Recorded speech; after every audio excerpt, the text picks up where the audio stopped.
Podcast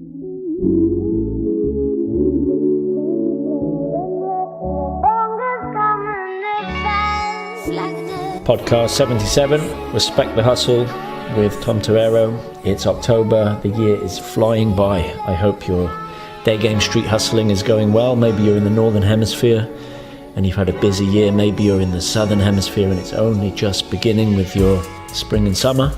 Maybe you're off to South America, or you're off to Australia, or you're off to South Africa to continue your hustle. Wherever, whatever, I hope it's going well. And that's the message of this podcast, really, which we shall come on to after the Torero news for today. First of all, the meetup in Toronto. I'm off to Canada in a few days' time, flying to Toronto, and it's not going to be an evening meetup. It's a Sunday brunch meetup. So pretty much a week from now, Sunday the 9th of October, I'll be standing outside Top Man on Queen Street West, right in the middle of downtown at 11 a.m. I'll post that on Twitter, I'll post that on my Facebook, put it on Instagram so you can't miss it. Sunday the 9th of October, Top Man, Queen Street West, 11 a.m. Maybe we'll go to a park opposite. If the weather's good, maybe we'll go for coffee, maybe we'll go for some food, depends how many people show up. We'll do a Q&A and we shall have some banter, we shall have a natter, as we say in Great Britain. So that's the first one. Come along if you're in Toronto, find a day game wing and have some banter. Second thing, I've just put up an article yesterday on my www.tomtorero.com site, which is about the top day game cities in the world. Loads of guys ask me about where the best place is to day game. Often they're asking where is it easiest, where are the hottest girls? And they're different subtopics which I've spoken about before. But this article is about big pedestrian cities that we know and love across the world for day games. So that's not on YouTube, that's nowhere else. You have to go to my site for that. That's why I keep nagging people. Don't just rely on YouTube, or don't even rely on iTunes for my content. It all kind of funnels into my site. So go there to find everything else, and on there you can add me on Twitter, you can see my Instagram, which is, again, got stuff which is not on YouTube, the kind of behind the scenes stuff. All right, this podcast, Respect the Hustle. It's divided into two parts, you could say. The first part is about the game hustle, the wider meaning of hustling, not just with day game, but how to pick up girls in other forms and why we should respect that. And the second thing is about hustling in life. Grinding, not on Grindr, not on Tinder, hustling, working hard in other areas, whether that's setting up your own brand, running a day game business, going for an examination, going for a qualification, building something up, and hustling with girls. I'll talk about the hustle philosophy and how I view the grind, how I view my hustle. Okay.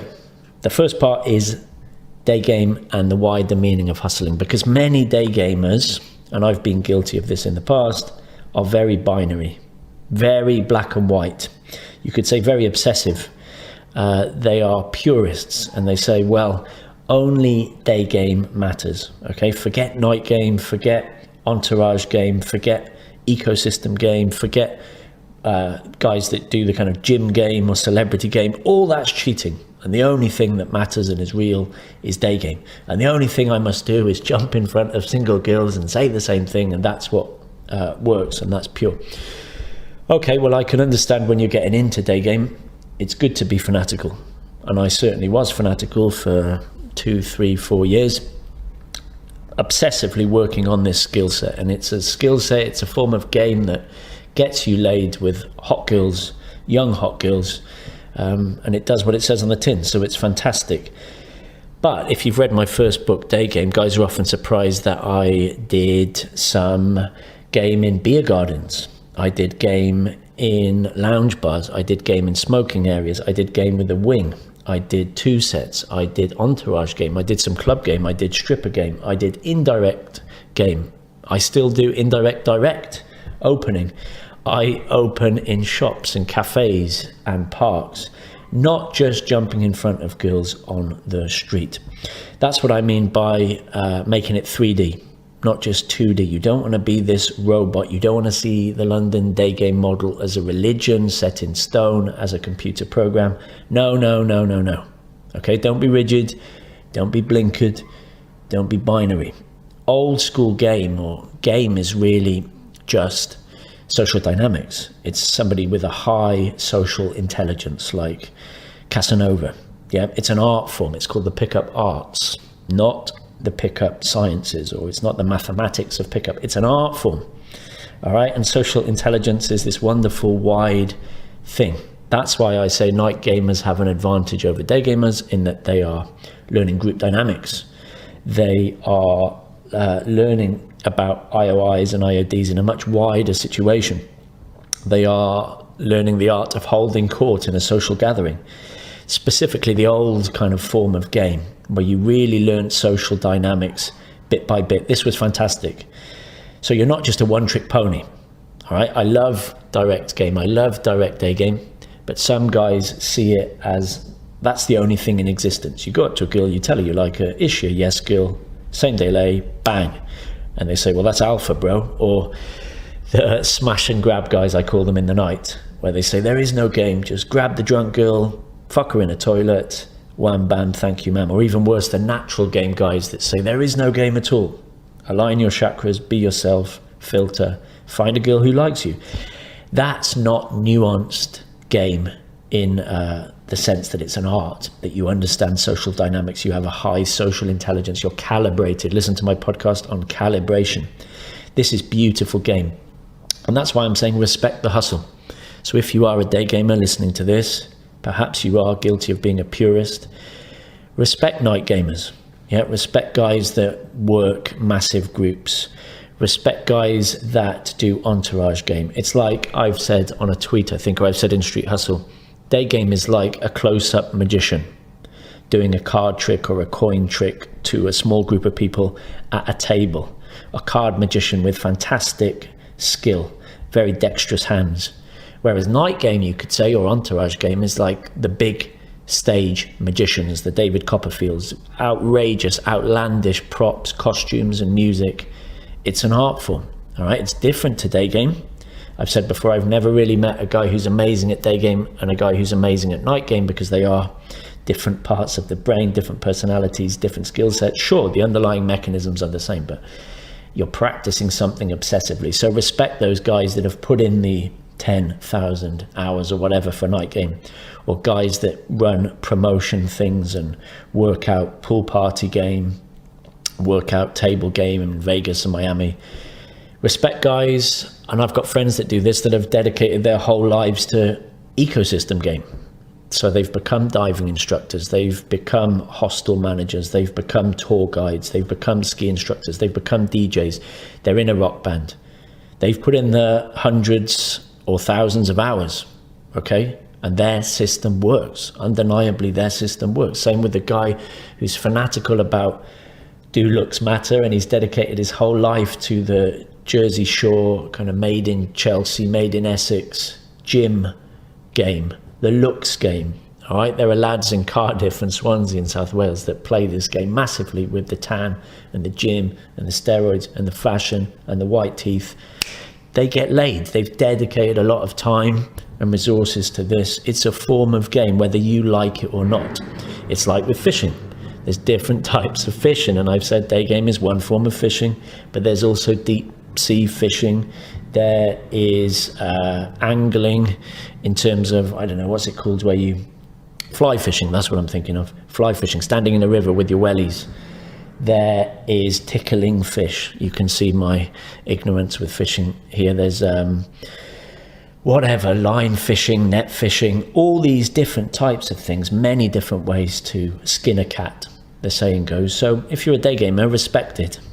Respect the hustle, and particularly respect guys that have come before you. Maybe you're standing on the shoulders of giants. I certainly am. That's why I give credit to people of the past who worked out social dynamics and put it on paper in terms of evolutionary biology. And if you're a day gamer, what can you do about it to stop being a spammer if you're just doing exactly the same thing every time? Or you've gotten a bit comfortable with one set single girl during the day, what can you do? Well, I say, first of all, widen your social intelligence by getting off the street. Day game is not just jumping in front of moving girls. Do standing girls, do seated girls, do 2 sets, do 2 sets with a wing, do shops, do situations with high social pressure to push you out of that comfort zone. So there's many infields of me doing cafes and weird situations on the metro, or that one in Victoria's Secret. Like I said from my first book, do lounge bar game. It's still day game. Yeah, I did it in Miami in those wonderful gardens outside the club, in smoking areas, outside pizza places, gutter game. Yeah, sure, there might be guys in the set. Learn to win over a set. Push that kind of thing. Do some public speaking. Do a stand-up comedy course, not to be funny, but just to, again, work a room. I learned a lot of my social dynamics from being a classroom teacher in the baptism of fire. So the stuff they taught us at uni, it was pointless. But once you're in there interacting with children, a bit like a comedian working a room, you get used to it. And flirt with everybody. Don't be a day game purist. Many of my students say, she's not hot enough, I'm waiting for my 10. And I purposefully show them how I banter with old guys, maybe the guy cleaning the streets, or the guy serving us coffee, or 2 old ladies in the perfume section of a department store. And the students often say to me, what's the point? That's not day game. Day game is jumping in front of a hot girl now. And I say no, and no. This is all social dynamics. Flirtation is showing your nuanced social intelligence, which will get you a job, which will get you a promotion, which will engage people. You'll be magnetic, you'll be charismatic. Listen to my podcast on charisma and charm. Yeah, you'll have power, but you'll also have this warmth that people are drawn to, and they don't know why. That's persuasion. That, my friends, is game, and that is a hustle. That is a learned muscle. Read the biography of Casanova by Ian Kelly, not the autobiography of 12 volumes, but the biography by Ian Kelly, and it shows you why Casanova is so much more than just the stereotyped lover.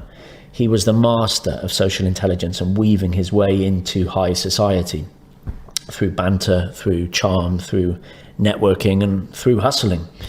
Amazing, seducing aristocracy. So that is respecting the hustle and respecting people that put in the hours. It was Gladwell, wasn't it, who famously said 10,000 hours to mastery. Well, that works out, I've broken this down here, that's about 417 days straight, 24 hours of doing something. So if you devote 3 hours a day, that's about 3,333 days, which is just over 9 years. I'd say that's perhaps too much. All right, I did day game obsessively for 2 years. You could say 2-3 hours a day after work. I got a real grasp of day game after 2-3 years. Maybe I have put in 10,000 hours, but I don't think you need 9 years for day game. But they do say that a year in field is worth, 10-15 years of just hanging out with your friends or being in your office. That's how you learn social intelligence on acid, on speed, yeah? So that leads us nicely onto the second part of the podcast. Can you learn this from a blog, from a podcast, from a book, Street Hustle, from a Twitter account, from writing that you do, from videos that you watch?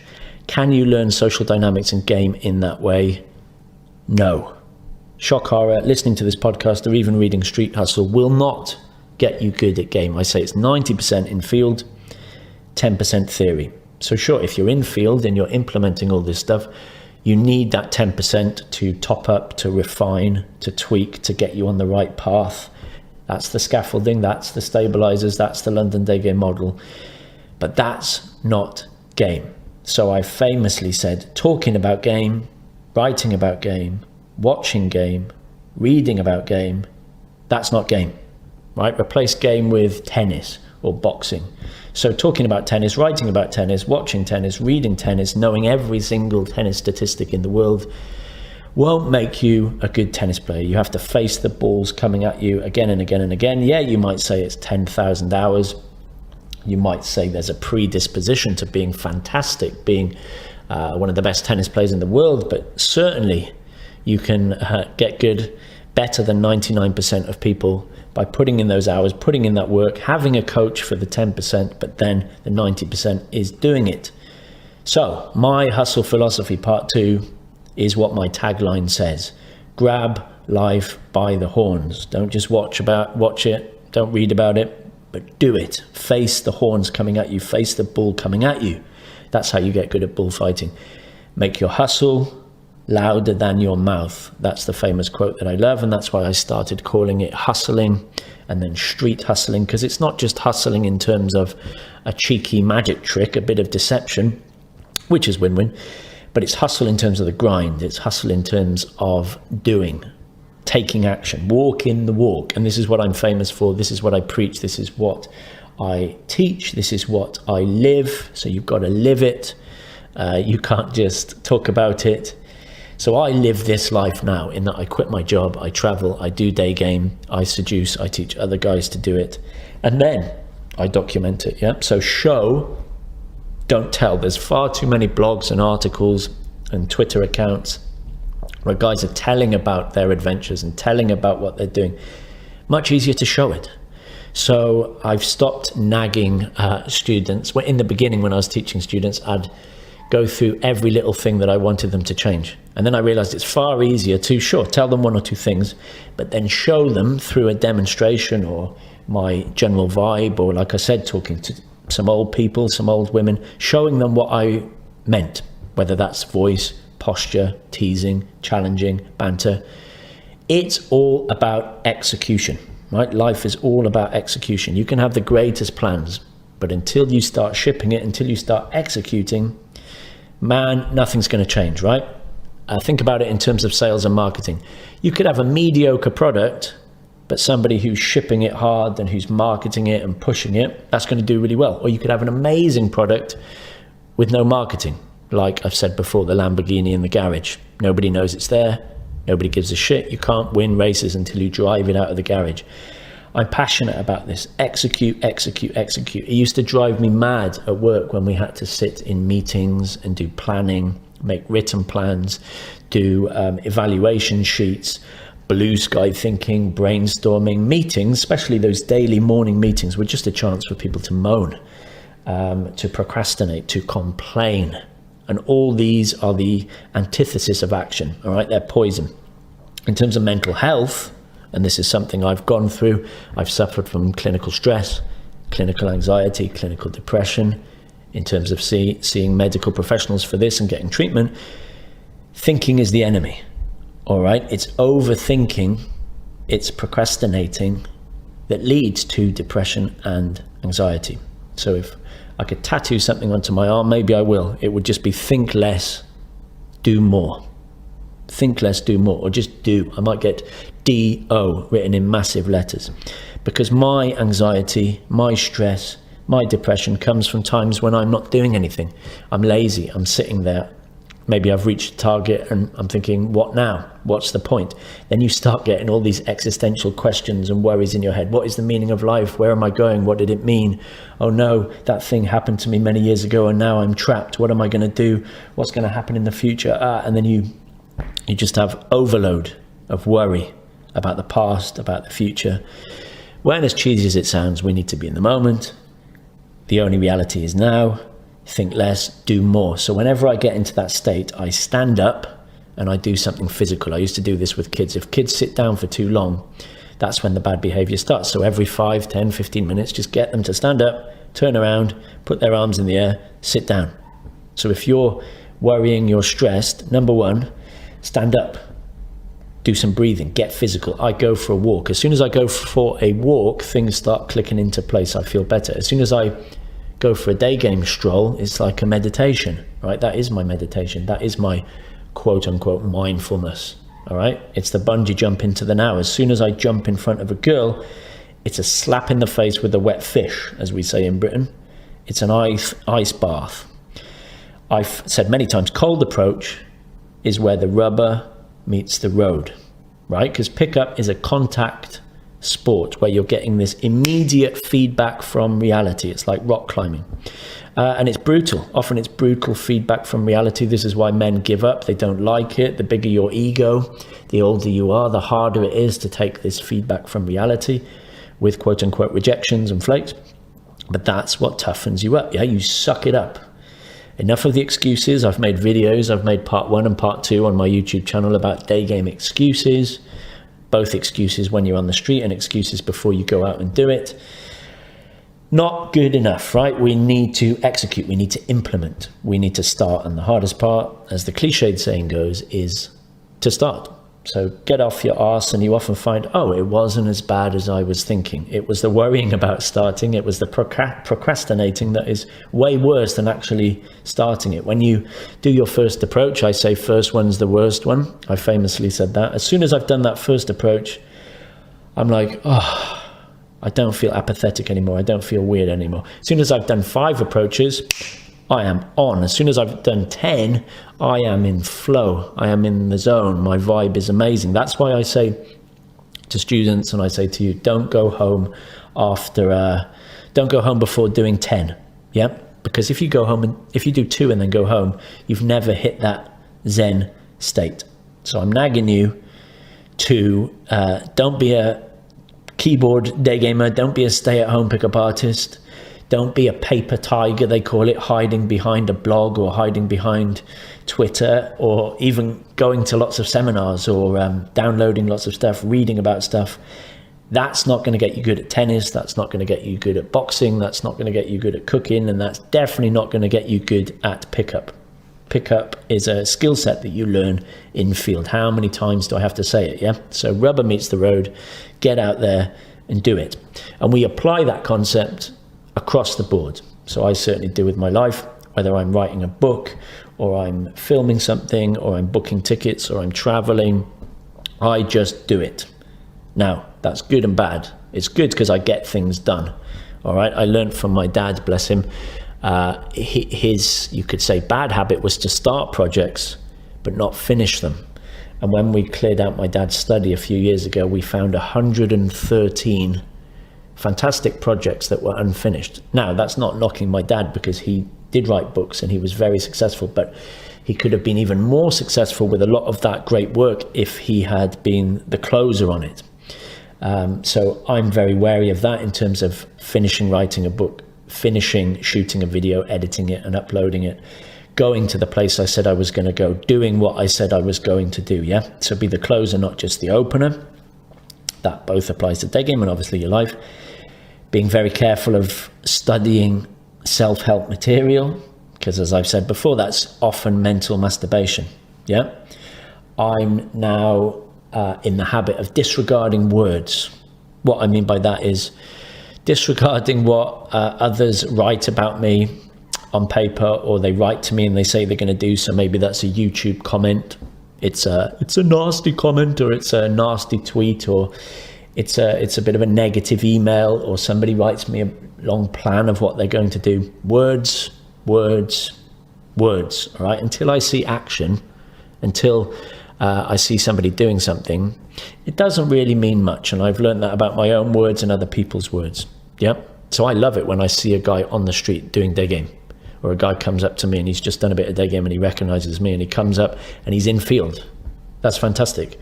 Or sure, he's at the seminar, but at the end of the seminar, he comes up and he tells me some success stories or failure stories about what he's actually done in field. It's the same with business, and loads of guys saying they're going to start a YouTube channel or a blog, or they're going to start this, they're going to start that. And in the back of my mind, I'm thinking, yeah, okay, good luck, but let's see proof of the pudding. Yeah, Shakespeare said action is eloquence. So action means everything. I used to say the meetings, the discussion, the gossip, the news, the politics that people get into, all that gossip, that's inherently feminine. Right? The masculine is the opposite. It's doing. It's the mission. It's the hunter-gatherer. It's the action. It's the kill. It's the close.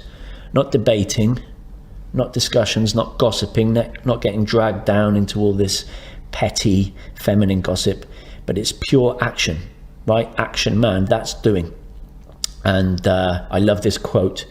I think it's by a guy called McCain. And he says the common conception is that motivation leads to action. But actually the reverse is true. Action precedes motivation. I used to have that quote stuck up on my wall because many people go to seminars and they read self-help books and they get pumped up and they think, woohoo, let's take action. Whereas the reverse is true. You try something, you realize it works, you get positive reference points, positive energy, you remember it, you think, yeah, I went out and got that number from that hot girl. That inspires you to take more action. So people are putting the cart before the horse, yeah? And the PUA health warning, I've said the bitter taste of the red pill is knowing all this stuff about game, or quote unquote the red pill, and not swallowing it with action will lead to frustration, anger, bitterness, resentment, depression.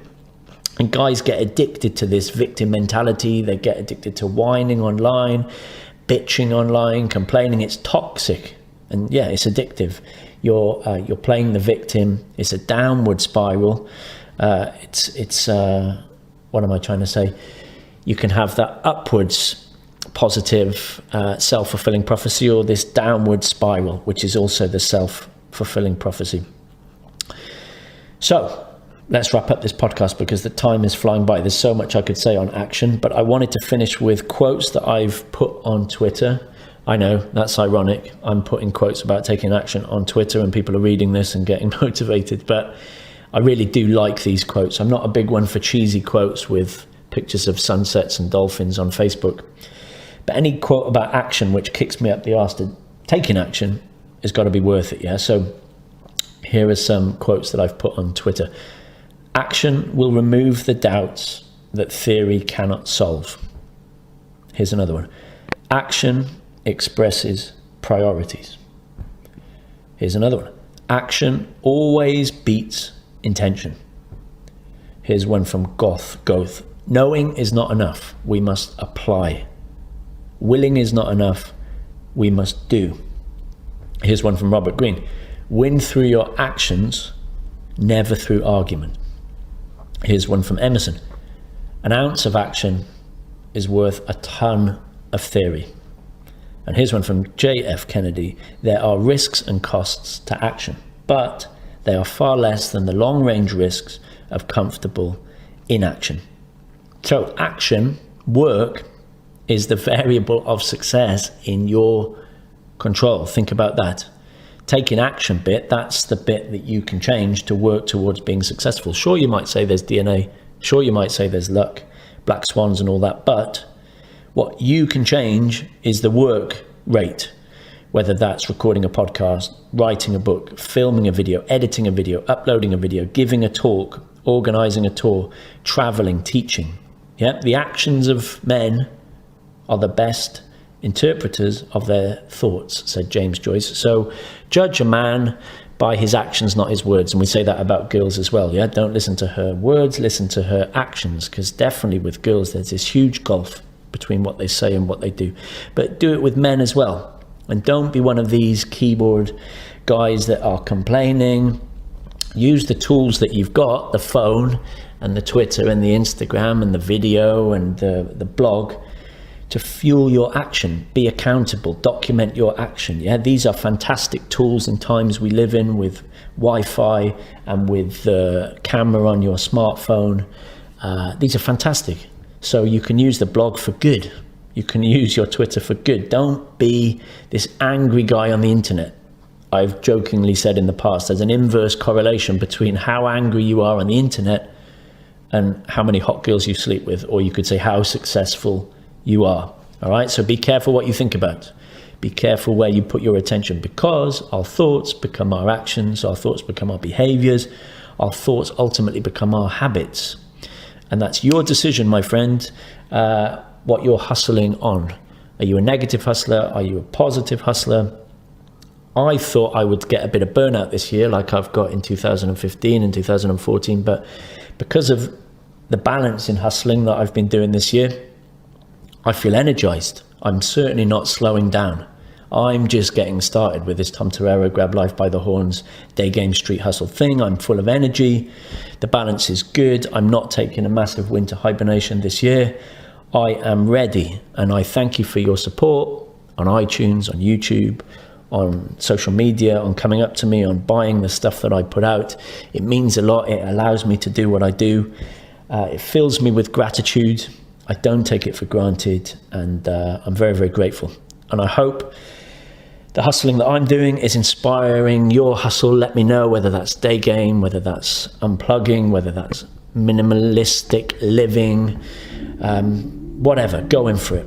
One life, as cheesy as it sounds, grabbing life by the horns. The time is now. Be a man of action. That was podcast 77.